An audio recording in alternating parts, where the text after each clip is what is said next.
Assurance, care এবং cure, এই তিনটি মোটিভেশন নিয়ে এবার এইচপি ঘোষ হসপিটাল নিয়ে এসেছে এক নতুন স্বাস্থ্য পরিষেবা, স্নেহবন্ধন।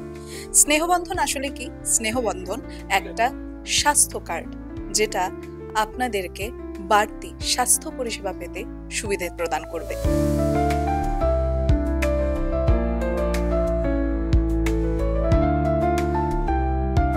মানুষের জন্য কিছু করব, এটা তো স্যারের অনেক দিনেরই একটা স্বপ্ন। তো স্যার তো সবসময় মানুষ নিয়ে ভাবেন। তো আমরা যার দর্শনে এই হাসপাতালটি তৈরি হয়েছে, আমি তার কথাই বারবার বলবো। এবং কিভাবে মানুষের কাছে তোমরা পৌঁছাতে পারবে তোমরা ভাবো। সো এটাই হচ্ছে ওনার কথা অল দ্য টাইম। সো সেটারই একটা প্রচেষ্টা যে আজকে ধরুন হাসপাতালকে মানুষ চুজ করবে না হাসপাতাল মানুষকে চুজ করবে, এটার মাঝখানে আমরা। সো আমার মনে হয় তো হাসপাতাল শুড সিলেক্ট পিপল, যে আমি যে তোমার জন্য কি করতে পারি এটা সবাইকে জানাতে হবে আগে, তবে তো তুমি সেটা গ্রহণ করবে। বিকজ আমি যদি জানাতেই না পারি, তো এভাবে আমি জানাতে চাই যে অ্যাটলিস্ট আমি প্রথমে সিনিয়র সিটিজেনদের জানাতে চাই, যারা চিরকাল আমাদের ভালোবেসে গেছে, আমাদের আশীর্বাদ দিয়ে এসছে, আমাদের রাস্তা দেখিয়েছে, আমাদের বড় করেছে। আগে আমাদের তাদের প্রতি এটা শ্রদ্ধার্ঘ হবে, তারপর তাদের ছেলে মেয়েদের প্রতি আমার একটা বার্তা হবে যে তোমরা অত চিন্তা করো না, আমরা আছি। বিকজ দূরে থাকলে তো এটাই চিন্তা যে মা বাবা শরীর খারাপ হলে কি হবে। তো স্নেহবন্ধন যেহেতু বেসিক্যালি সিনিয়র সিটিজেনদেরকে টার্গেট করছে, তো সেই ক্ষেত্রে তাদের ক্ষেত্রে যে বেনিফিট হবে, তার কি ধরনের সুবিধা পাবে? একটা তো ধরুন বিভিন্ন সার্ভিসের উপরে ডিসকাউন্ট থাকবে, সেটা ধরুন সব হাসপাতালে তো এক এক রকম পলিসি থাকে, তো আমাদের একটা খুব ক্লিয়ার পলিসি থাকবে, তো সেভাবে তারা ডিসকাউন্টস পাবে। প্লাস ধরুন বাড়ি থেকে অ্যাম্বুলেন্স পিক আপ পাবে, ড্রপ পাবে, বাড়ি থেকে আমরা ডাক্তার পাঠাবো বাড়িতে। তারপরে একটা মেডিকেল হিস্ট্রি তৈরি করা হবে, যেটা হাসপাতালের কাছে সবসময় থাকবে, সো দ্যাট আপনাকে বারবার এসে রিপিট করতে হবে না। এবং আপনি আসলেই যাবে, ও মিসেস মজুমদার আসছেন, ওনার এই এই প্রবলেম ছিল, ওনাকে এইভাবে দেখো। সো সেটা সমস্ত ডাক্তারের জন্য খুব উপকার হয়ে যাবে, because history taking it is a big thing.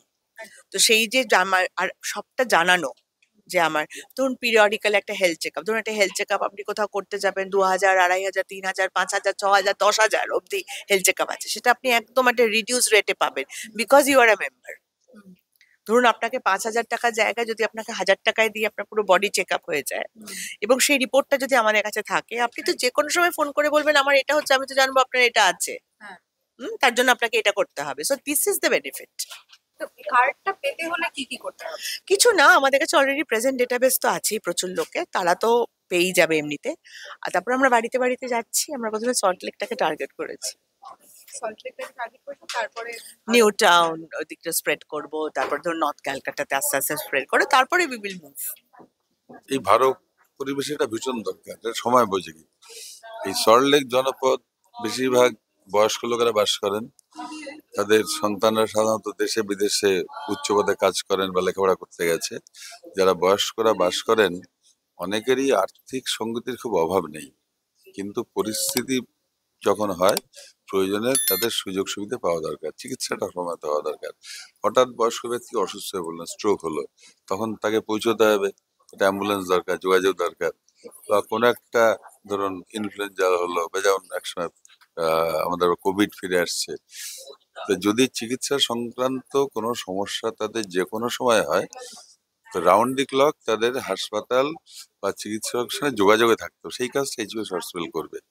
এবং যারা এখানে এনরোল থাকবেন, অর্থাৎ হাসপাতাল যাদের সাথে যোগাযোগ রাখতে পারবে, তাদের হাসপাতালে ভর্তি হওয়া, আউটডোর চিকিৎসা করা বা অন্য পরিষেবা পাওয়া, কোনো ডায়াগনোসিস কাজ, সেই কাজগুলো এক্সপেডাইট করা, মানে ঠিক মতো পাওয়াটা হচ্ছে প্রধান কাজ। এবং তার ভিতরে খানিকটা চিকিৎসা নিশ্চয় হবে, কারণ হঠাৎ অসুস্থ পড়লে একটা অ্যাম্বুলেন্স দরকার, অ্যাম্বুলেন্স যে নিয়ে আসবে হাসপাতালে, তারপরে একজন উপযুক্ত চিকিৎসক দরকার, সেই যোগাযোগটা করে দেবে। তারপরে ধরে নেওয়া যাক অ্যাডাল্টের ভ্যাকসিন দরকার হয়, তাদের নানা অসুখ বিসুখ প্রিভেন্ট করা যায়, সেই অ্যাডাল্ট ভ্যাকসিনেশনের প্রোগ্রাম থাকবে। বড়দের অ্যাজমা বা অন্যান্য চিকিৎসা যেগুলো হয়, অসুখ বিসুখ হয়, সেই ব্যাপারে উপদেশ দেওয়া হবে।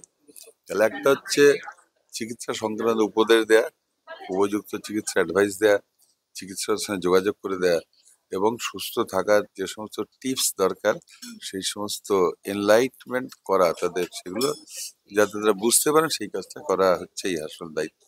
সুতরাং যারা এই জনপদে বাস করেন তাদের পক্ষে এটা উপযুক্ত সময়, উপযুক্ত ব্যবস্থা বলেই আমার মনে হয়েছে। স্নেহবন্ধন তো নামেতেই প্রকাশ পাচ্ছে যে স্নেহ এবং বন্ধন দুটোই আমাদের হিউম্যান লাইফে অসম্ভব জরুরি। আমরা প্রথমেই মায়ের কাছ থেকে স্নেহ পাই, আর বন্ধন মানে আমরা অ্যাটাচড। Bandhan is attachment. আমরা এই যে একটা টাই, এই আমি যে শাড়ি পরে আছি টাই অ্যান্ড ডাই, তো টাই একটা বন্ডিং, একটা ব্যান্ড। আমরা যে প্রত্যেকের সঙ্গে প্রত্যেকে অ্যাটাচ থাকি, সেটাতে যদি অ্যাসিওরেন্স পাই, কমফর্ট পাই, আমাদের আরাম পাই এবং কেয়ার পাই, যেটা একটা হসপিটাল দেয়, সেখানে এইচপি হসপিটাল সেই মানে কমফর্ট, কেয়ার এইগুলো তো করছেনই। একটা হসপিটাল তো সবসময় সেটা দেন, কিন্তু এই স্পেশাল যেটা করছেন স্নেহবন্ধন, এবং সেটা আমাদের এল্ডারলি পিপল, আমাদের মা বাবা, আমাদের কাকা কাকিমা, আমাদের মাসি মেশো, আমাদের সল্ট লেকে অ্যাকচুয়ালি এখানে সমস্ত ডাক্তারবাবুরা অলরেডি বলেছেন যে আমাদের সল্ট লেকে অনেকেই থাকেন যারা একলা থাকেন, অথবা জাস্ট দুজন থাকেন আর কি। মানে এল্ডারলি পিপলদের কিন্তু বেশ তাদের অ্যাসিওরেন্স দেওয়ার একটা খুব দরকার আছে, খুব নিড আছে। তো সেইটা এখানে সল্ট লেকেতে এই হসপিটালটি, এইচপি ঘোষ হসপিটাল, এটা এই হসপিটাল এত সুন্দর একটা চিন্তা ভেবেছেন তারা, যারা খুব বিখ্যাত, উনি ডক্টর চন্দ্রশেখর ঘোষ, এটা হসপিটাল যিনি মূল আর কি কান্ডারি।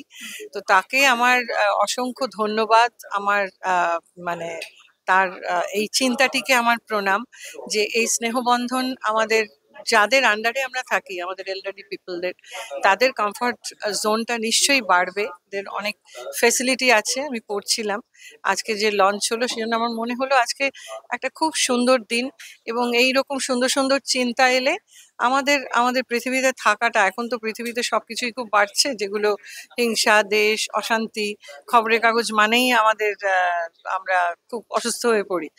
অসুস্থতাটা কিন্তু বাড়ছে। তো সেই অসুস্থতা বাড়লে সেই অনুযায়ী একইভাবে যদি অ্যাসিওরেন্স বাড়ে যে না না, আমি তোমায় ভালো রাখবো, সেই স্বস্তিটা হয়তো স্নেহবন্ধন, হয়তো কেন, ডেফিনেটলি স্নেহবন্ধন সেই স্বস্তিটা বাড়াবে। বাড়ুক, আমরা ভালো থাকি।